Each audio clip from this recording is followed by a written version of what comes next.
Welcome to the Real Estate Investing Club. This is the place everyday real estate investors gather to share their best stories, biggest insights, and favorite tactics to grow a portfolio of cash flowing properties in today's market.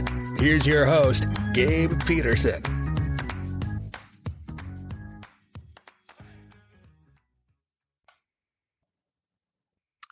All right, we are back with another episode of the Real Estate Investing Club. It is a nice and rainy day here in sunny Seattle, Washington on a Friday, whatever day it is for you guys listening. I hope you're having a great day.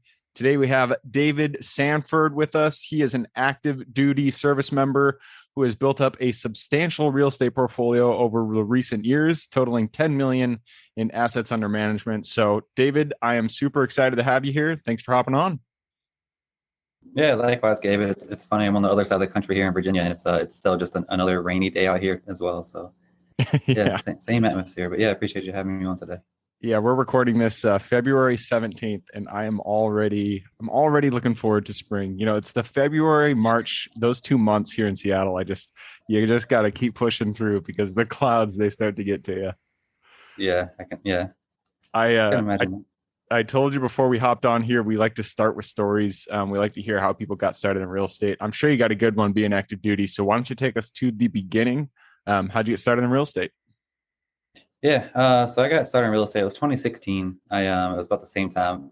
I think as 90% of the other investors out there, they read Rich Dad, Poor Dad and just got motivated from that. And so, yeah, so that book kind of sparked everything. You know, it was 2016. I had just graduated college. My wife just graduated college. We already owned a small house that we just kind of bought as a starter house back in like 2012, but we were living there.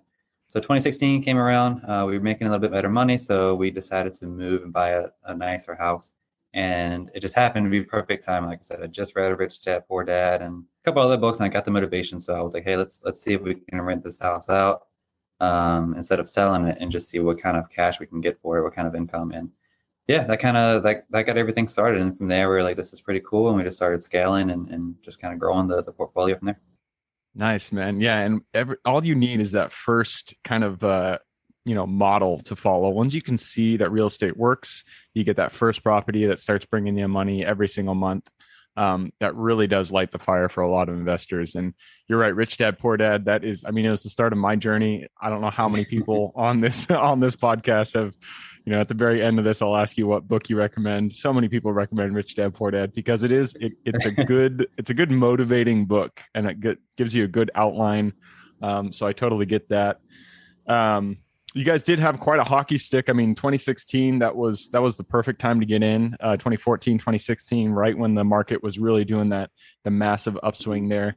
How did you go? You mentioned you bought that one house, you started renting it out, and at the end, now you have $10 million assets under management. So how'd you go from that first house to where you are today?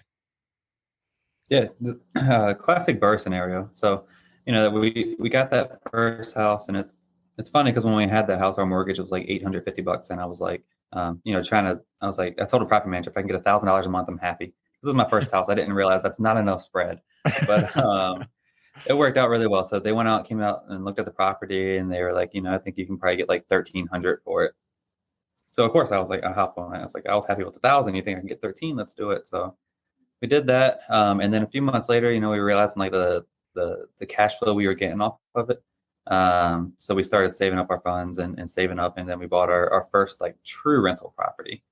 And like 2016, man, like you could still find like great properties on the MLS. So I found it on Zillow. I called up my friend whose wife was a realtor and asked if she could take us to the house to check it out. So we went and walked it, and I realized like it was a very simple cosmetic lift. So I just had to do like some paint, flooring, and I think I threw out some new lighting or something like that. But yeah, we bought that house for like $90,000. I put, maybe I did all the work myself, so maybe like $5,000 into the house, and then cash flowing then as well.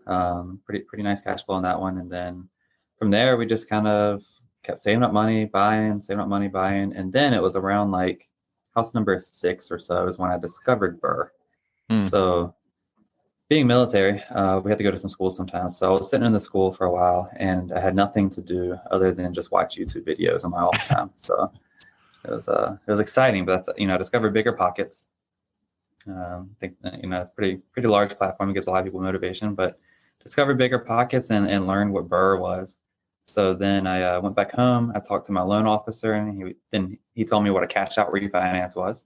And then from there, I was like, okay, well, we've got all the pieces to the puzzle now, so let's really start scaling the business. And yeah, we refinanced a few houses, pulled out some cash, and then started raising capital and just started really doubling down on growing the portfolio.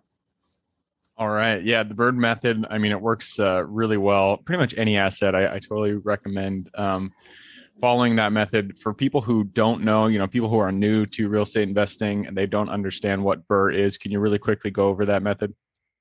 Yeah, I'm sure I might butcher the order of acronyms, everything, but yeah, so essentially you buy the property. What I do, I usually raise capital to buy the property. Sometimes I'll put my own money in the deal, but really to scale the business, you really need to raise capital. So you buy the property, the next you rehab it. So, like I said, the first deal I mentioned that just needed some paint and flooring. So you do the rehab, you kind of force the value of the house to increase. Then you find somebody, rent it out, you start cash flowing, you go to the bank, you refinance it so that way you can pull the money out to pay back your investors or pay yourself back or however you funded the purchase. And then you just repeat the process and just keep going over and over again. Yeah, I always forget what the R's mean. Like, how many R's are there? I know B is buy. Yeah.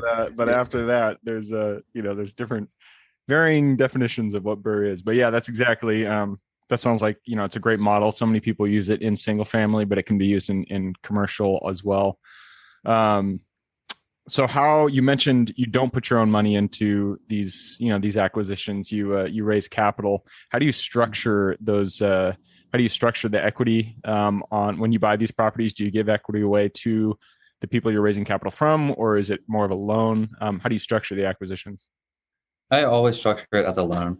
I don't really do too many equity structures. I think it could be more profitable to the lender, possibly, but there's a lot more gamble in it. So, I'm more into like a loan structure, where usually I give like 10, maybe 12% interest and maybe a point or two up front, and just kind of structure it as more of a loan, just so it's like a quote safer investment for the lender there. Yep, that makes sense. Awesome. And so you started with single family. Are you guys still doing single family today? Or, I know you have 75 doors right now. Are they all single family or have you moved on to multifamily?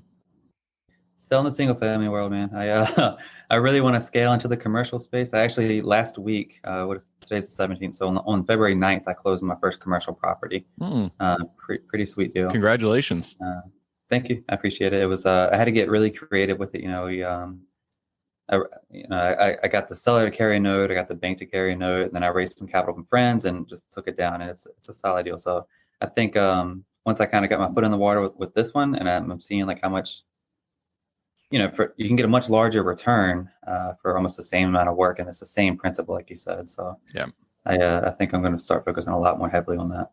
That is what I recommend to absolutely anybody who wants to get into real estate. Don't start with single family, but I'm not saying single family is bad. There's plenty of money in it. It's great returns, but you can really, you don't have to start there, and you put the exact same amount of work in a single family property that you do in a 100 unit, not exact same, but it's comparable amount of work to a single family as a 100 unit multifamily. And so you might as well start big.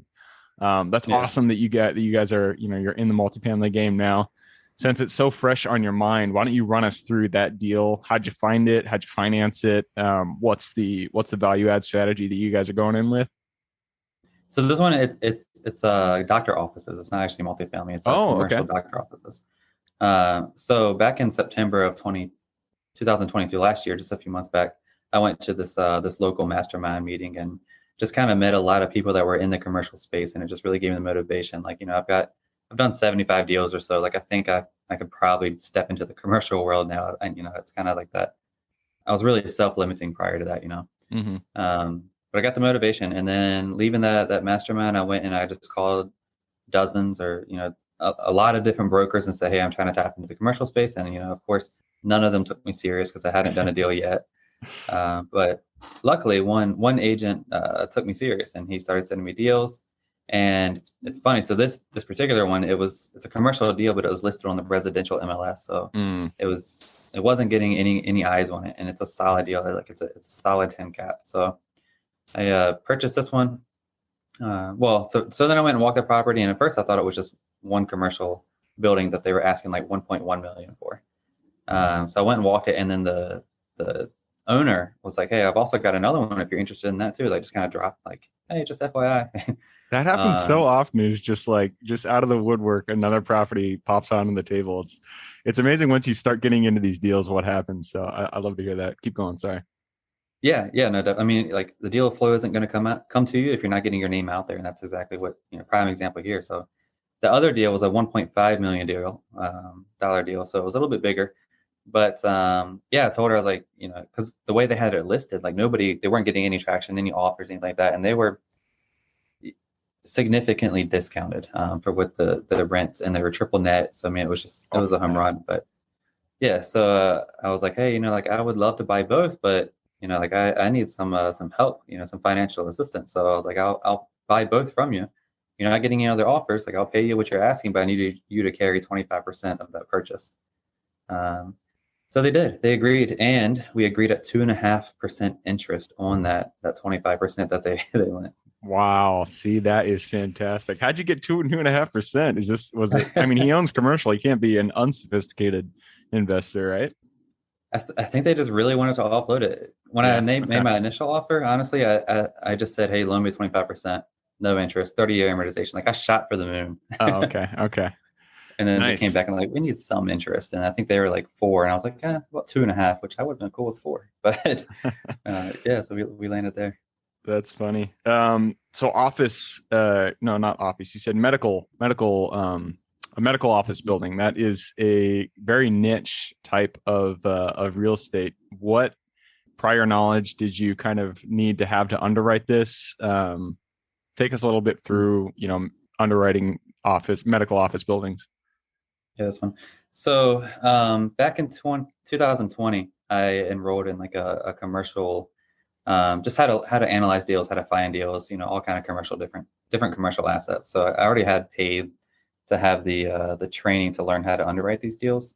So I think that was huge in this. It took me a couple of years to step into the realm of the business commercial space, but having that training was super helpful. So yeah, we got the deal. They sent me the rent roll. They sent me the P&Ls and everything, and it was just like, you guys should be asking so much more for this property. Like, it really was. I bought it for 2.6 million total, and I'm sure it's worth 3.5, maybe even close to 4 million if I were to just turn around and wholesale it or sell it. But I'm gonna hold on to this room for a while. Nice. And is that in your local market, or is that in the market, a different market that you've been looking at? Yeah, so it's 2 different office buildings. One is actually in the town that I grew up in, and the other one is just maybe 20 minutes south of it, right in central Virginia. Perfect, man. I love that. Well, that's great to hear. I'm glad you're on the commercial side. It's a good place to be. I did take a peek at the clock. It looks like we're running it down. We do have to move on. So let's start out the quick question round with education. I'm a big bookie. It doesn't have to be books, but give me 2 recommendations, one for general life wisdom and then one for real estate specific. Yeah.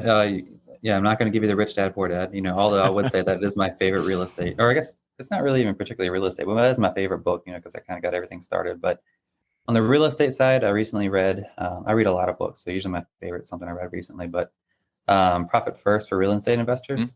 Okay. Everybody's heard of Profit First, but there's a spinoff specific for real estate investors by David Richter. That was a really good book. And then for non-real estate related, I guess I would say I've been diving into Grant Cardone a lot lately. A lot of his like 10X Rule books and 10X Rule Mentor. I guess that's not very real estate specific. It's just kind of like overall motivation, business success type book. Nice. Yeah, I've heard of Profit First. I didn't know they had one specific for real estate. That would be sounds like a good read. Yeah. Moving us on, this is for your younger self. So let's go back to the David of 2016. He was just buying that first property. Go back to him, look him in the eye, give him one piece of advice moving forward. I would say start networking, get your name out there. It's gonna bring deals to you, and it's gonna bring money to you. So just get your name out there however you can. Solid advice. Start building those relationships. Real estate is a relationship business like every other business out there. So start talking to people, get your name out there, and eventually something's going to work. Moves us on to the next question. Every business is built on the people that work in it. So you don't have to say specific people, but what are the first 3 positions that you hired for in your business? For me, the very first thing I did was I still have a full-time job in the military. So the very first person I hired was like a boots on ground person. I had a lot of different projects going on, so I just need somebody to kind of be like a project manager slash, like a kind of like lead generation, going to walk potential properties for me. That was my very first hire. From there, I hired a cold caller just to kind of up that deal flow. I had somebody boots on ground that can go and look at it a lot more frequent. And then my third person is just like an administrative assistant, basically kind of help keep track of the books and keep track of everything. Perfect, man. I love it. Would you change the order or add a different one in, or are you pretty satisfied with those positions? So the boots on ground guy, he's doing everything. He's running materials. He's looking at potential properties. He's doing project management, meeting contractors and getting bids.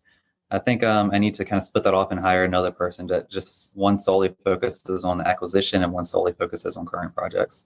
Yep, that makes sense. All right, next one is about the U.S. It's a big place. There's a lot of opportunity out there. So give me one metro you're most excited about investing in today. So recently I've been looking in the single family world, right? But a lot into like the Roanoke area of Virginia. Right around Virginia Tech. My sister-in-law goes there for college at Virginia Tech. So, but that area right there, that the home price to rent ratio is far better than where it is where I am here in like the Richmond market of Virginia. Okay, perfect. All right, that leads us to the next one. I lost my spot here. There we go. It all starts with lead gen. Every real estate deal starts with actually finding that deal. So what is your favorite way to find good deals in today's market? My favorite way is wholesalers. Like I said, I do cold calling and things like that, but wholesalers, it's already, it's a motivated lead. You know what you're paying for it. It's just, does it work or not? And typically those are, they're going to be discounted to where, numbers that you like to purchase at. So wholesalers is definitely my favorite way to get the leads in. There you go. And that's another reason to start getting your name out there, networking with other wholesalers, is they bring you the leads. And the same on the commercial side, there's wholesalers and there's brokers. So get out there, start talking to people. Leads us to the next question. This is about mentors. None of us are islands. We all stand on the shoulders of giants. So who is one mentor who has contributed significantly to your career today? He does not get his name out there, ironically, but it's a guy named Nathan Knuckles. He's up here in the Richmond, Virginia market. He's been extremely helpful. I started, like I said in the beginning of the episode, I started just by watching YouTube videos and try to like self-educate, but Nathan's really helped me he's the mentor that I wish I had 5 years ago. He's great. Awesome. Well, thank you, Nathan, for helping David get to where he is today. That leads us to the second to last question. This is about strengths. We are all gifted with strengths that we uniquely provide this world. So what is your Superman strength? I would say kind of multitasking, the ability to kind of handle everything. I'm running a very successful real estate business. I've got a full-time job. I've got a wife, 3 kids. So just juggling time management has probably been my best suited trait, I would say. Yeah, it sounds like you definitely have a full plate on your hands. That's for sure. 3 kids too. And that leads us to the very last question. You've given us a lot of good advice, a lot of things to think about. I'm sure people want to reach out. What does your company offer? And then how can listeners get in contact with you? Yeah, brand new to social media. I just recently started publishing or pushing out a lot of different informative posts on like Instagram, TikTok, and everything. So you can find me on Instagram. I'm at Deal with David. TikTok, Deal with David Sanford. I'm on LinkedIn, David Sanford. You can kind of find me on every platform. But yeah, I'm not really pitching anything. I'm here to help kind of give some motivation. So if anybody ever just wants to talk real estate, like I'm obsessed with it, I'll talk more than you want to talk. So just feel free to reach out. Cool. That is Deal with David. I will put his Facebook Facebook, Instagram, LinkedIn, Twitter, all that jazz. Going to put it in the show notes. So if y'all want to reach out to David and talk shop, go ahead and click a little more in the description. It'll pull down the full description, and in there you can find David's links. All right, man, that wraps it up. Again, thank you very much for hopping on the show. Yeah, appreciate it, Gabe. Thanks. Absolutely. For everybody who's here with us today, thank you guys for showing up. You are the reason we do this. If you guys have any questions whatsoever, reach out to me, Gabe at therealestateinvestingclub.com. And if you guys want to support the show, all we ask is that you give us a like, subscribe, share, all that jazz. It's the best way to support us. Other than that, I hope you guys have a great week. Keep rocking real estate, and I look forward to seeing you on the next episode. All right, before I officially sign off, I have a quick announcement to make. If you're interested in becoming a passive investor in one of my deals, my own company, Kaizen Properties, is looking for capital partners for our upcoming projects. We invest in what are known as recession-resistant assets, mainly self-storage facilities, mobile home and RV parks, and industrial properties. If you're interested in investing and would like to learn a little bit more about my company, our investing criteria, and some of the previous projects we've done, go to the Real Estate Investing Club podcast at therealestateinvestingclub.com and scroll all the way down to the bottom of the page. Click on the Invest With Us button. That'll pop up the investor form. Fill that out, and we will reach back out to you as soon as we can. Or if you prefer a little bit more of a personal touch, you can reach out to me at Gabe at therealestateinvestingclub.com. So really, that is it. Again, it was a pleasure hanging out with you guys during this episode, and I look forward to seeing you on the next episode.